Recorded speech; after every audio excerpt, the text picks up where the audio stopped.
Yves Coppens, bonsoir. Bonjour. Merci beaucoup d'avoir accepté notre invitation. Oh, mais c'est un bonheur. Vous êtes paléo-anthropologue, vous êtes le papa de Lucie, que vous avez découverte avec toute votre équipe en 1974. Nous avons fait appel à vous ce soir parce que depuis 30 ans, vous colportez une parole dont le sens n'est pas forcément relayé.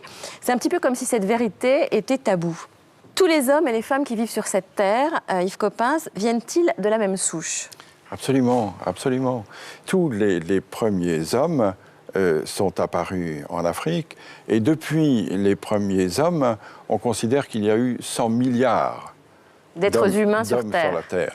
Et les 100 milliards, comme bien sûr les 6 milliards d'hommes d'aujourd'hui, viennent tous de cette souche, de ce berceau tropical et africain. Tous nos ancêtres étaient africains. Tous nos ancêtres étaient africains. Nous sommes tous africains, Karine. Bah oui, moi je le sais en revanche. Ça veut dire que tous nos ancêtres... Je suis comme vous, Ça veut dire que tous nos ancêtres, Yves Coppens, en Afrique, il y avait du soleil, tous nos ancêtres étaient noirs ? Tous nos ancêtres étaient certainement bruns, parce que, étant donné l'ensoleillement de l'Afrique, et étant donné probablement la peau nus qu'ils avaient il y a 3 millions d'années, ils ne pouvaient pas être autrement que bronzés. Tous les ancêtres, des Danois, des Espagnols, de tout le monde, etc., étaient noirs. Oui. Pourquoi ça ne se sait pas, à votre avis ? Vous le dites, vous, depuis 30 ans ? Oui, mais ma petite voix ne porte pas suffisamment. J'ai une voix confidentielle. J'imagine la tête du monsieur hyper raciste qui est en train de regarder, qui fait non. Pas vrai. Ouh là, demain, vous allez avoir du courrier.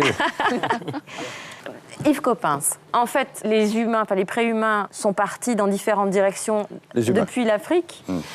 Et puis, pour s'adapter au climat, pour s'adapter à leur environnement, ils ont déterminé des traits qui étaient le plus adaptés, c'est ça ?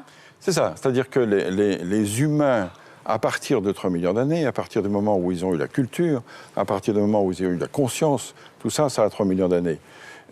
Petit à petit se sont déployés et ils ont atteint d'autres climats et petit à petit se sont adaptés à autre chose. Par exemple, pour aller en Asie, ils ont dû traverser des montagnes très très hautes, très ensoleillées, et donc petit à petit, leurs yeux se sont adaptés, c'est ça ? En effet, l'œil bridé pourrait être dû à une sélection naturelle de ceux qui avaient la capacité d'accommoder plus que d'autres, parce que chacun sait qu'à de fortes altitudes, la luminosité est insupportable. Et comment est-on passé du noir au blanc ?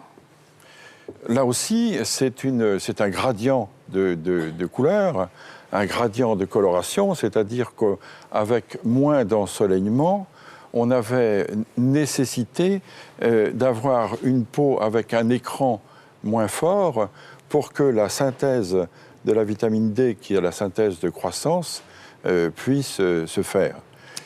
Donc par sélection, ceux qui n'avaient pas la vitamine D, donc les plus noirs, sont restés soit en Afrique, soit se sont éteints. Et ce sont les de plus en plus blancs qui ont pu survivre. C'est une sélection qui s'est faite du noir au plus clair. Si on a un écran de mélanine là où il n'y a pas beaucoup de soleil, la vitamine D ne se synthétise pas et on ne grandit pas. Et du coup, ça gêne évidemment la croissance et le développement de population. Donc le blanc pour vous, c'est pas une couleur ? Le blanc, c'est une décoloration. Les blancs sont décolorés pour vous ? Oui, je suis un décoloré. Ah oui. Et l'œil bleu, c'est épouvantable ce que je vais dire. C'est un œil qui n'a pas de couleur, c'est le fond qui se reflète.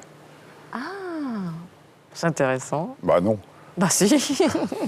Merci beaucoup Yves Coppens. Et je voulais ajouter quelque chose qu'on ne sait peut-être pas assez. Vous savez qu'aujourd'hui, les 6 milliards et demi d'hommes qui sont sur la Terre sont 6 milliards et demi d'Homo sapiens sapiens. Or, dans la classification, notre classification scientifique, le genre Homo, c'est le genre humain. Le premier sapiens, c'est l'espèce sapiens, et le deuxième sapiens, c'est la race. C'est-à-dire qu'on est tous Homo sapiens sapiens. On peut être tous racistes, ça n'a pas d'importance, puisqu'on est tous de la même race. Donc il n'y a qu'une race. Il n'y a qu'une race, oui. Donc scientifiquement, Yves Coppens, les races n'existent pas.